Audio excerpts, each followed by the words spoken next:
ನಾವಿಂದು ಬದುಕುತ್ತಿರುವ ಈ ಭೂಮಿ ಹೆಚ್ಚುತ್ತಿರುವ ತಾಪಮಾನ, ಕರಗುತ್ತಿರುವ ಮಂಜುಗಡ್ಡೆ ಮತ್ತು ಮಾಲಿನ್ಯದ ಭೀಕರ ಬಿಕ್ಕಟ್ಟನ್ನು ಎದುರಿಸುತ್ತಿದೆ.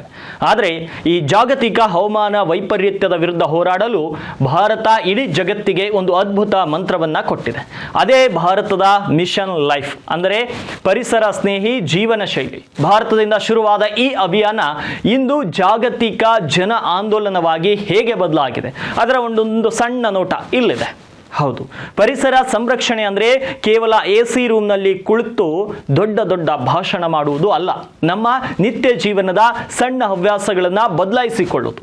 ಇದೇ ಉದ್ದೇಶದಿಂದ ಪ್ರಧಾನಿ ನರೇಂದ್ರ ಮೋದಿ ಅವರು ಅಕ್ಟೋಬರ್ 20, 2022ರಂದು ಗುಜರಾತ್ನಲ್ಲಿ ವಿಶ್ವಸಂಸ್ಥೆಯ ಪ್ರಧಾನ ಕಾರ್ಯದರ್ಶಿ ಆಂಟೋನಿಯೋ ಗುಟೆರಸ್ ಸಮ್ಮುಖದಲ್ಲಿ ಈ ಮಿಷನ್ ಲೈಫ್ ಅಭಿಯಾನಕ್ಕೆ ಚಾಲನೆ ನೀಡಿದರು. ಇಂದು ಈ ಅಭಿಯಾನ ವಿಶ್ವದಾದ್ಯಂತ ಕೋಟ್ಯಾಂತರ ಜನರ ದಿನಚರಿಯನ್ನ ಬದಲಾಯಿಸುತ್ತಿದೆ.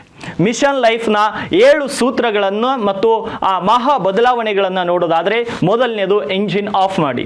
ಸಿಗ್ನಲ್ನಲ್ಲಿ ಇಂಜಿನ್ ಆಫ್ ಮಾಡಿದರೆ ವಾರ್ಷಿಕ 22.5 ಬಿಲಿಯನ್ ಕಿಲೋವ್ಯಾಟ್ ಇಂಧನ ಉಳಿತಾಯವಾಗುತ್ತದೆ. ಮತ್ತು ನಲ್ಲಿ ಬಂದ್ ಮಾಡಿ. ಅನಗತ್ಯ ನೀರು ಪೋಲು ಮಾಡದಿದ್ರೆ 9 ಟ್ರಿಲಿಯನ್ ಲೀಟರ್ ಶುದ್ಧ ನೀರು ಉಳಿಯುತ್ತದೆ.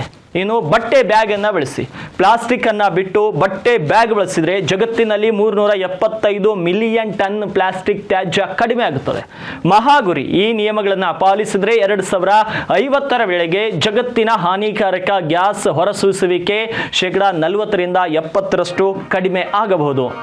ಇನ್ನು ಈ ಮಿಷನ್ ಲೈಫ್ ಅಭಿಯಾನದ ಅತ್ಯಂತ ಯಶಸ್ವಿ ಭಾಗ ಎಂದರೆ, ಪ್ರಧಾನಿ ಮೋದಿಯವರು ವಿಶ್ವ ಪರಿಸರ ದಿನದಂದು ಜಾರಿಗೆ ತಂದ ಏಕ್ ಪೇಡ್ ಮಾ ಕೆ ನಾಮ್, ಅಂದರೆ ಒಂದು ಸಸಿ ತಾಯಿಯ ಹೆಸರಿಗೆ ಅಭಿಯಾನ ಪರಿಸರವನ್ನ ಕಾಪಾಡುವ ಜೊತೆಗೆ ಹೆತ್ತ ತಾಯಿಗೆ ಗೌರವ ಸಲ್ಲಿಸುವ ಈ ಅಭೂತಪೂರ್ವ ಅಭಿಯಾನಕ್ಕೆ ಇಡೀ ದೇಶವೇ ಕೈ ಜೋಡಿಸಿತು. ಇದರ ಫಲವಾಗಿ ಕಳೆದ ಡಿಸೆಂಬರ್ 2025ರ ಕೊನೆಯ ವೇಳೆಗೆ ಭಾರತದಾದ್ಯಂತ ಬರೋಬ್ಬರಿ 262.4 ಕೋಟಿ ಸಸಿಗಳನ್ನು ನೆಟ್ಟು ಪೋಷಿಸುವ ಮೂಲಕ ಭಾರತ ಜಾಗತಿಕ ಮಟ್ಟದಲ್ಲಿ ಹಸಿರು ಕ್ರಾಂತಿಯ ಹೊಸ ದಾಖಲೆಯನ್ನ ಬರೆದಿದೆ.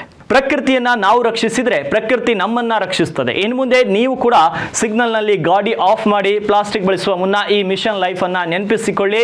ನಮ್ಮ ಉತ್ತರ ಕರ್ನಾಟಕದ ಪ್ರತಿಯೊಬ್ಬ ನಾಗರಿಕನಿಗೂ ಈ ಜಾಗತಿಕ ಆಂದೋಲನದಲ್ಲಿ ಭಾಗಿಯಾಗೋಣ ಅಂತ ತಿಳಿಸುತ್ತಾ ನಮ್ಮ ಮುಂದಿನ ಪೀಳಿಗೆಗೆ ಸುಂದರ ಪರಿಸರವನ್ನ ನೀಡೋಣ.